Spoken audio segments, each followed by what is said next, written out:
Buenas tardes, profesora. El artículo que nosotros escogimos tiene por nombre Apertura del primer espacio en pacientes con artrogriposis múltiple congénita y aducto del pulgar con técnica del colgajo dorsorradial del índice.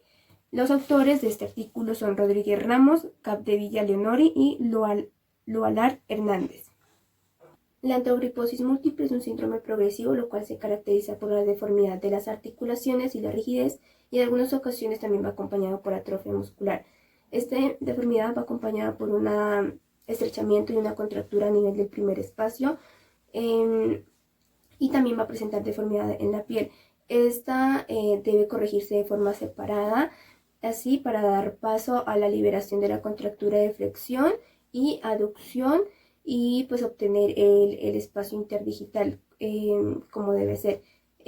Para este se utiliza una técnica llamado colgajo dorsorradial. Un colgajo es un tejido que se trasplanta de un lugar a otro, lo cual va a permitir una restauración del aspecto palmar del pulgar. Cuando esta deformidad no es tan avanzada, se somete a fisioterapia y órtesis, y cuando ya es muy avanzada se somete a cirugías, ya que la deformidad de la articulación está muy rígida. Bueno, en material y método de este artículo, lo que se realizó fue obtener 16 personas con diagnóstico de pulgar aducto congénito y artrogriposis múltiple congénita, en donde se les realizó la apertura del primer espacio interdigital. Para realizar esta apertura del primer espacio interdigital lo realizaron con colgalgo dorsal, que es la liberación del aductor del pulgar e interóseo del índice, y sindestomía del primero y segundo metacarpiano. Posteriormente a este procedimiento, lo que hace es remitir a esas personas a terapia ocupacional, en donde a cada persona se le asigna una férula, se le diseña una férula de tipo C, con el fin de obtener y mantener la apertura del espacio interdigital. En los resultados se tuvo en cuenta la satisfacción de los usuarios ante el procedimiento. También durante el seguimiento se observó que no había una inestabilidad ligamentaria en la articulación metacarpofalángica. El diseño del colgajo permitió un mejor avance y profundización del espacio y una mejoría cosmética como tal. También se observa que hubo un tratamiento postquirúrgico de terapia ocupacional donde se colocó una férula aductora en C, lo cual permitió una mejoría en el patrón de agarre y donde se obtuvo una mayor capacidad de prensión de objetos de mayor tamaño por parte de los pacientes.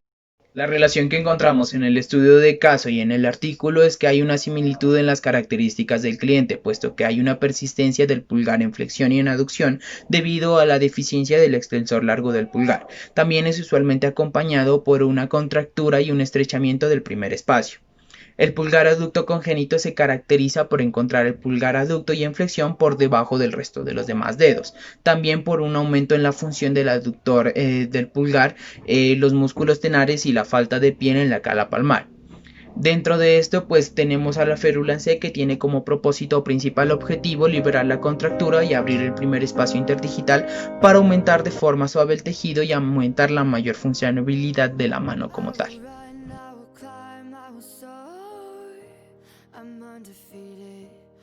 Aquí tenemos nuestro producto final en nuestra férula en C, según el estudio de caso, que fue la parálisis del nervio mediano, que como consecuencia tiene la pérdida del primer espacio interdigital, que sería este.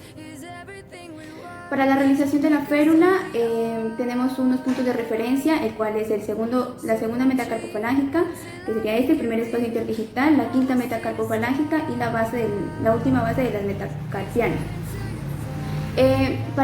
Al unir estos puntos de referencia tenemos el componente A y el componente B. El componente A nos ayuda al soporte de la zona dorsal y de la zona tenar, que sería este, y el componente B nos ayuda a la apertura del primer espacio interdigital.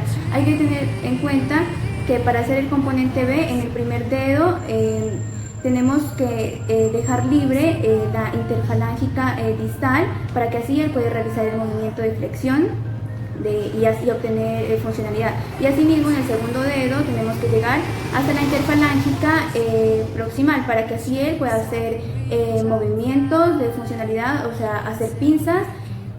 A ver, hágalas.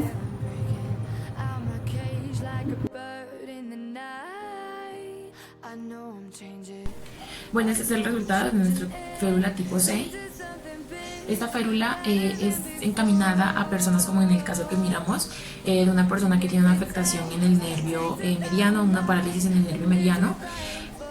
Lo que se ve afectado aquí es la musculatura en la zona tenar, como es el oponente del pulgar, el abductor del pulgar y el flexor largo del pulgar. También tenemos aquí la pérdida del primer espacio interdigital. Entonces la funcionalidad que tiene la férula es brindarle la apertura del primer espacio interdigital y tener así como una funcionalidad mayor de la mano. Los puntos de referencia que tenemos para realizar esta férula es la segunda metacarpofalángica, el primer espacio interdigital y la quinta metacarpofalángica. También tenemos que es la otra que es cerca a la base del quinto metacarpiano. Los componentes que tenemos en esta férula tipo C son dos, que es el componente A, que es la parte de acá que me le da el soporte a la parte dorsal y a la parte de la zona tenar, y el componente B, que es esta que me le brinda a la mano la apertura del primer espacio interdigital, que es como el objetivo de la férula, ya que pues con la parálisis del nervio mediano lo que se pierde es como la apertura del primer espacio interdigital. También tenemos que tener en cuenta en la realización de la férula, también tenemos que tener en cuenta que debemos dejar libres las interfalángicas del pulgar y las interfalángicas proximales del segundo dedo para así poder realizar pinzas tacadas. Este es el resultado final de nuestra férula en C para el estudio de caso del paciente con parálisis en el nervio mediano, que como consecuencia tuvo la pérdida de la funcionalidad del primer espacio interdigital. Esta tiene que tener en cuenta su realización puntos de referencia como en el segundo dedo la articulación metacarpofalángica, el primer espacio interdigital, en el quinto dedo la articulación metacarpofalángica y cerca a la base del quinto metacarpiano. Esto nos brinda dos componentes, el componente A y el componente B. El componente A se encarga de darle soporte a la zona tenal y a la zona dorsal de la mano, y el componente B le proporciona el objetivo directo a la férula, que es darle apertura al primer espacio interdigital. Hay que tener en cuenta para la realización que se debe dejar libre la articulación interfalángica distal del primer dedo para lograr el movimiento de flexión, y en el segundo dedo la articulación interfalángica proximal para darle funcionalidad y que logre hacer movimientos como pinzas y agarres.